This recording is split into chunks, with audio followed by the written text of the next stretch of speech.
Boss, आपने देख ली ब्रह्मास्त्र? देख ली तो सही है, या नहीं देखी तो फिर देख लो, तब ये वीडियो आपको ज़्यादा समझ में आएगी।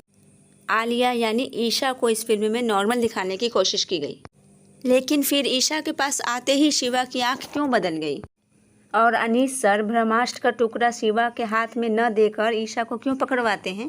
और शिवा के फ्लैशबैक में ब्रह्मास्त्र के साथ जुड़े हुए लोग ही दिखाई देते हैं। तो ईशा का लाइव एक्सीडेंट शिवा के सपनों में कैसे आया? बॉस, ये ईशा कोई और नहीं, हिंदू रिलीजन में गॉडेस शक्ति है, वो जिनके साथ शिव अधूरे हैं और जिनके साथ मिलकर वह पूरे हो जाते हैं। कोई बात नहीं है अगर ईशा का कैरेक्टर ब्रह्मास्त्र की कहानी का असली मास्टरमाइंड निकले। अब बात करेंगे मौनी रॉय की, जिसने बहुत क्लियर शब्द बोले हैं। इन्होंने कहा है, मेरी जान मेरी है नहीं, बस मेरी लाइफ का एक मकसद है ब्रह्मास्त्र। हाथ के बगल में आपने अग्नि अस्त्र देखा, जिसमें देव शक्ति शामिल है। क्या देव ऐसे ही किसी को अपना ताकतवर अस्त्र पकड़वा देंगे? फिल्म के अंत में उन्होंने जल अस्त्र का भी यूज़ किया है, तो ये कोई और नहीं शिवा की बहन हो सकती है। बेटा तो चला गया था माँ के पास और बेटी ने बाप को जिंदा रखना अपना मिशन बना लिया। ऑडियंस जितना मौनी रॉय की एक्टिंग की तारीफ कर रही है, वैसे में इनका पार्ट 2 में रोल बढ़ाना कन्फर्म है। तीसरा इंटरेस्टिंग कैरेक्टर है गुरुजी का। शिवा को कहानी बताते समय गुरुजी ने बोला था कि अमृता और देव के साथ ब्रह्मास्त्र 2 के मेंबर थे। काफ़ी चांसेस हैं पार्ट 2 में इनका पास्ट भी रिव्यूअल होगा, जिसमें इनका कैरेक्टर देवेंद्र भाई प्ले कर सकते हैं।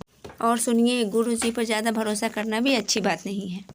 जी हाँ, 99% चांसेस है कि ये बंदा स्टोरी का असली विलन होने वाला है, जिसकी वजह से अमृता और देव अलग हो गए।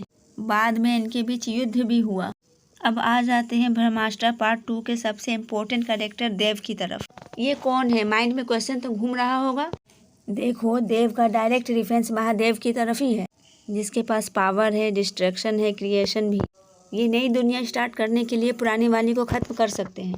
सेम ऐसा ही काम देव भी करना चाहता है, लेकिन क्यों? सबसे पहले तो ये कोई और नहीं, शिवा के फादर हैं। तो आप समझ गए होंगे, अमृता जो शिवा की माँ है, जिसकी छोटी सी झलक फिल्म में दिखाई गई थी, उनकी और देव की जोरदार लड़ाई हुई थी, जल अस्त्र वर्सेस अग्नि अस्त्र। उसके बाद दोनों हमेशा के लिए अलग हो गए। देखो, पॉसिबिलिटी है कि देव को ब्रह्मास्त्र मिल जाता है और उसकी शुरुआत भी कर देता है, लेकिन बीच में अमृता उसके टुकड़े कर देती है।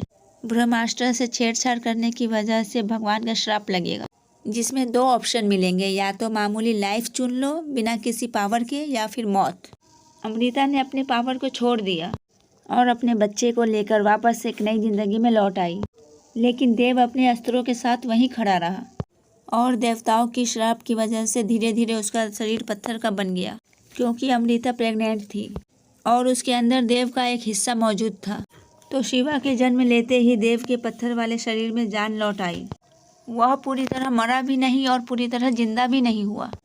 ये भी हो सकता है कि अमृता की मौत का जिम्मेदार कोई और नहीं, शिवा है, जिसके अंदर देव के अग्नि अस्त्र के पावर ने अमृता को जला डाला। अब इसके 2 रीज़न हैं, जिसकी वजह से देव ब्रह्मास्त्र को जल्द से जल्द दोबारा पाना चाहता है। पहला तो देवताओं की श्राप से आज़ाद होने के लिए ब्रह्मास्त्र वापस जुड़ना जरूरी है, जिससे देव जिंदा हो जाएगा और फिल्म के एंडिंग में हो भी गया। दूसरा, इस दुनिया को ख़त्म करके जल्द से जल्द एक नई दुनिया की शुरुआत करना, जिससे देव और अमृता फिर से एक बार मिल सकें, जैसा कि आपको शिव पार्वती की हिस्ट्री में पढ़ने को मिल जाएगा। भगवान शिव जब पार्वती से अलग हुए तो वापस मिले। जब उनका पुनर्जन्म हुआ, उसने जो किया अमृता को पाने के लिए किया।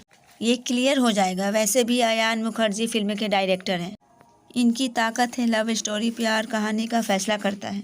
हमेशा इनकी फिल्मों में हो न हो, पार्ट 1 की तरह पार्ट 2 में अमृता और देव की लव स्टोरी को ही फोकस डालेगा। देखो, अमृता वाले कैरेक्टर में तो दीपिका है ही, ये बात 200% कन्फर्म हो चुकी है। लेकिन जो देव वाला कैरेक्टर है, उसके लिए 2 नामों के बीच कन्फ्यूज़न है। 90% ये रणबीर सिंह होने वाले हैं। Deepika Ranbir real life couple, reel में भी साथ हो जाएंगे तो जोड़ी मस्त होगी। लेकिन बचा हुआ 10% ऋतिक रोशन की तरफ इशारा करता है, लेकिन ये अभी कन्फर्म नहीं है, लेकिन वो भी फिल्म में हो सकते हैं।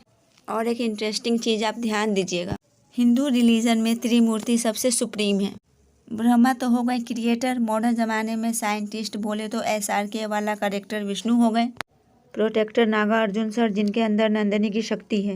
तीसरा शिवा का डिस्ट्रॉयर, जिसका गुस्सा पूरी दुनिया जला सकता है।